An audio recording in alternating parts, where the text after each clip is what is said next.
அண்ணா வந்துட்டேன், லொக்கேஷன் வந்துட்டேன். எங்கே வரணும்னு சொன்னீங்க? தம்பி எந்த இடத்துல தம்பி இருக்கீங்க? கரெக்டாக பிருந்தாவனத்துலேருந்து திரும்பிட்டேண்ணா. அந்த பிள்ளையார் கோயில் இருக்கு பார்த்தீங்களா? பிள்ளையார் கோயில்கிட்ட நிற்கிறேன். அந்த பிள்ளையார் கோயிலேருந்து லெஃப்ட்லையா? ரோடு ஒன்று போது அங்கே வீட்டு வாசலில் தான் நிற்கிறேன் தம்பி. வாங்க தம்பி. ஓகேண்ணா.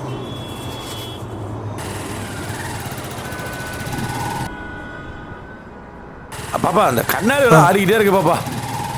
தம்பி வாங்க தம்பி. வணக்கண்ணா. வாங்கப்பா. ரொம்ப சிரமப்படுத்திட்டேனோ, கஷ்டப்படுத்திட்டேன், கோச்சிக்காதீங்க. இதில் 1.5 லட்ச ரூபா பணம் இருக்கு, மேற்கொண்டு வேணா கேளுங்க, அரேஞ்ச் பண்ணுறேன். ரொம்ப நன்றிப்பா. பாப்பா படிமா. அப்பா சீக்கிரம் போப்பா, நாளைக்கு எக்ஸாம் இருக்கு, வந்து படிக்கணும்ப்பா. போமா. பாப்பா கண்ணாடி ரொம்ப ஆடுதுடா, கட்டி வச்சுட்டு போயிரும்டா.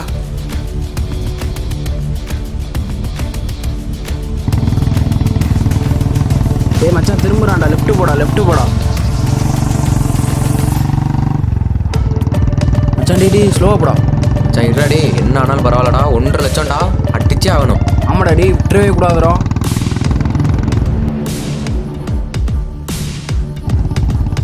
ஏய் மச்சான் டேய், லாக் பண்ணிடுடா.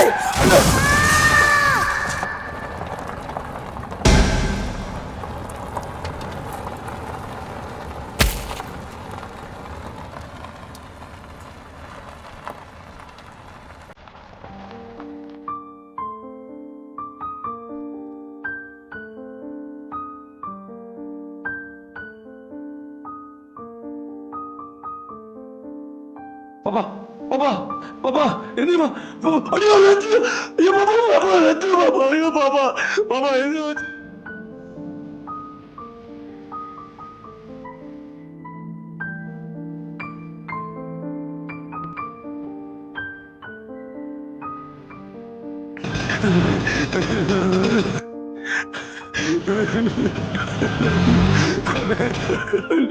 அண்ணே வாங்கண்ணே, அண்ணே தூங்க அண்ணே. பாப்பா அம்மா, ஐயோ ரத்தம் வருது, ஐயோ ரத்தம், ஐயோ அப்பா. அண்ணே கொஞ்சம் வேமா போனேன், போனேன், ரத்தம் பாப்பா பாப்பா.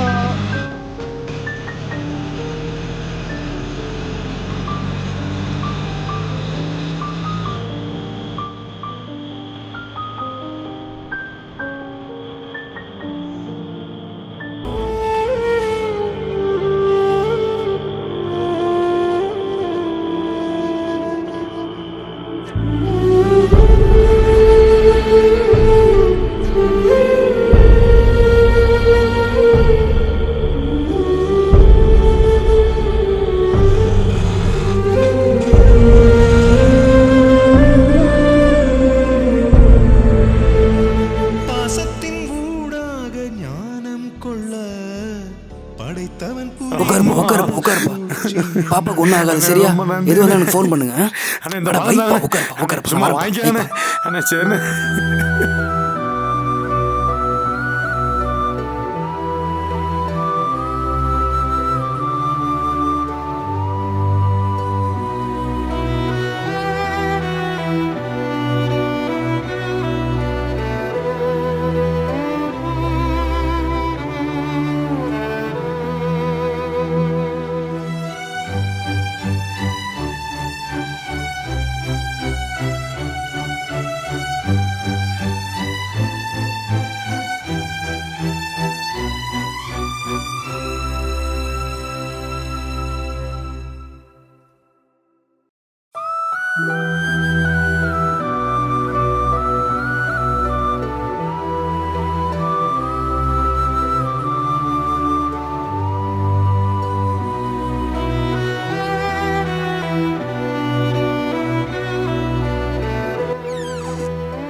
அண்ணா உங்களை சார் கூப்பிடுறாங்க.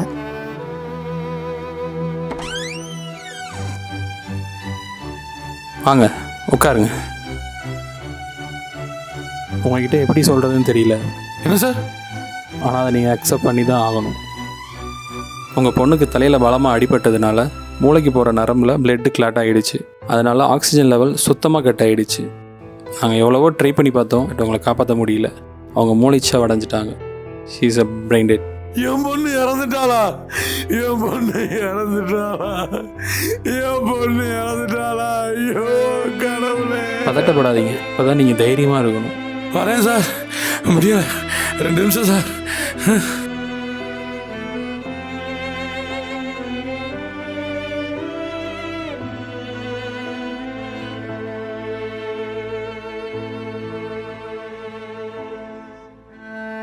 அப்பா தண்ணி தவிக்குதுப்பா, தண்ணி எடுத்துட்டு வாப்பா. இருமா வரேன். அம்மாடி ஒடியா தண்ணி குடி. அப்பா மா குடிமா.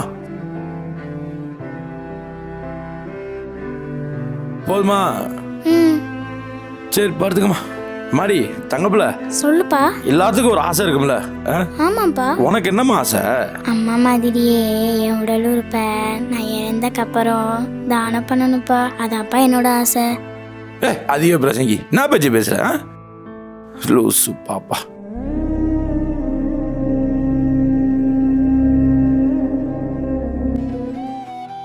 சார், என் குழந்தையோட உடலை தானம் பண்ண முடிவு பண்ணிட்டேன் சார். அது என்ன பண்ணணுமோ அதை நீங்கள் பண்ணிடுங்க சார். நீங்கள் எடுத்திருக்க முடிவு ரொம்ப நல்ல முடிவு தான். ஆனால் அதை நீங்களோ நானோ பேசி முடிவு பண்ணுறது கிடையாது. உங்கள் குடும்பத்தில் ஒரு தடவை கன்சல்ட் பண்ணிவிட்டு கன்ஃபார்ம் பண்ணி சொல்லுங்கள். எங்கள் சைட்லேருந்து நாங்கள் ப்ராசஸாக ஆரம்பிச்சிடுறோம். இன்னொரு விஷயம் நல்லா ஞாபகம் வச்சுக்கோங்க. ஒருத்தவங்க இறந்து போயிட்டாங்கன்னா அவங்களுடைய ஆர்கன்ஸ் இவ்வளோ நேரம் தான் உயிரோடு இருக்கும்னு சில காலங்கள் இருக்குது. எக்ஸாம்பிள் பார்த்தீங்கன்னா லிவர் 6 to 12 hours தான் உயிரோடு இருக்கும். அதே மாதிரி heart and lungs 4 to 6 hours தான் உயிரோடு இருக்கும்.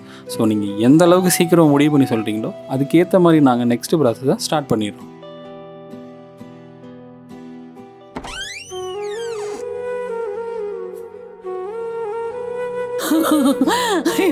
என்னாச்சுப்பா?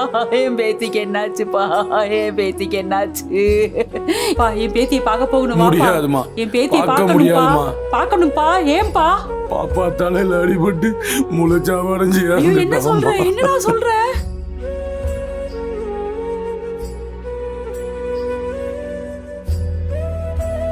அப்பா சீக்கிரம் போப்பா, நாளைக்கு எக்ஸாம் இருக்கு, வந்து படிக்கணும்ப்பா. யாரா நீங்க? யாரா நீங்க? யாரா பண்ணீங்க? அப்பா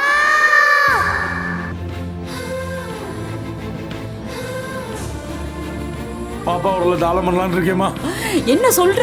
இப்ப தானம் பண்றியா? என்ன முடிவு எடுத்திருக்க நீ? என்னப்பா உடம்ப கூறு போட போறியா நீ? உடம்ப கூறு போட முடிவு பண்ணிட்டியா நீ? நான் பண்ண விட மாட்டேன்ப்பா. அப்பா நான் பண்ண விட மாட்டேன். சின்ன பிள்ளை பேச்ச கேட்டு முடிவெட்டியா நீ?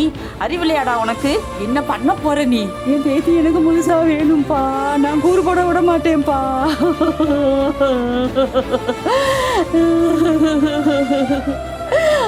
என் புள்ள வேணும்பா.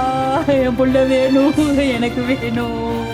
என் பிள்ளைய முழுசா வாங்கி என்னமா பண்ண போற? மண்ணு திங்க விட போறியா? நெருப்புல போட்டு எரிக்க போறியா? என் பிள்ளை சாகலமா. என் பிள்ளையோட உடம்ப தானம் பண்றதுனால பல பேரோட வாழ போறத நான் பார்க்க போறேன். எனக்கு அது போதுமா, அது போதுமா. இது வரைக்கும் நீ என்னென்னமோ பேசுனப்பா, அதெல்லாம் நான் கேட்கல.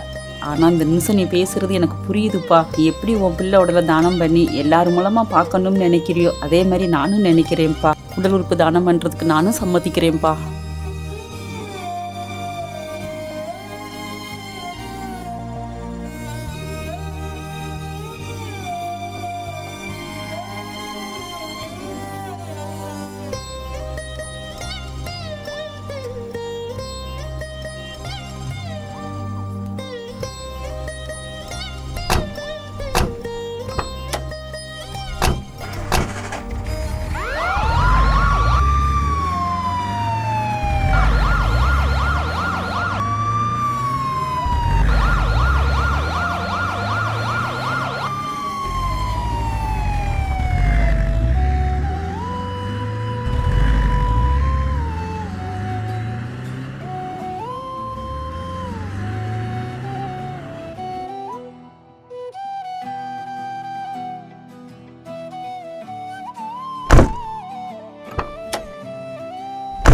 சார், என் பிள்ளையோட உடல் உறுப்பெல்லாம் யாராருக்கு எங்கே போகுதுன்னு தெரிஞ்சுக்கலாமா சார்?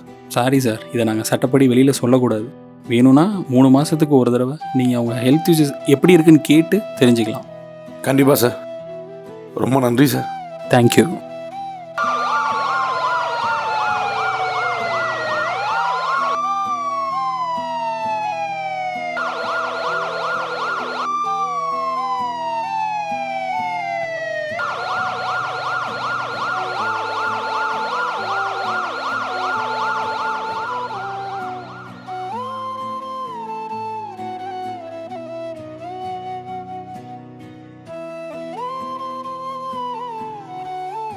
உடல் உறுப்புகளை தானம் பண்ணுறது ஒரு மிகப்பெரிய சேவை. நம்ம இறந்து ஒருத்தவங்களை வாழ வைக்கிறது ஒரு உன்னதமான செயல். இப்படிப்பட்ட இந்த உடல் உறுப்பு தானத்தில் இந்தியாவிலே தமிழ்நாடு தான் முதல் இடத்துல இருக்கு. இதில் தமிழ்நாடு கவர்மெண்ட் ஒரு முக்கிய அங்கமாக விளங்கி வராங்க. அது மட்டும் இல்லாமல் உறுப்புகளை தானம் பண்ணவங்க உடலுக்கு அரசு மரியாதை வழங்கப்படும்னு மாண்புமிகு தமிழ்நாடு முதலமைச்சர் திரு மு.க. ஸ்டாலின் ஐயா அவர்கள் அறிவிச்சது ஒரு மிகப்பெரிய வரவேற்பா இருக்கு. தமிழ்நாட்டில் போன வருஷம் மட்டுமே 268 பேர் உடல் உறுப்புகளை தானம் செஞ்சிருக்காங்க. இது மூலமா 1500 பேருக்கு மறுவாழ்வும் கிடைச்சிருக்கு. தமிழ்நாடு கவர்மெண்டோட இந்த அறிவிப்புனால நிறைய பேர் தானம் பண்றதுக்கு முன் வராங்க. நம்மளும் நிவர காலங்களில் உடல் உறுப்புகளை தானம் செய்வோம். தானத்தில் சிறந்த தானம் உடல் உறுப்பு தானம். மரணத்தின் பின்னும் வாழ வைப்போம், மனிதம் காப்போம், உலகில் ஒளியேற்றுவோம்.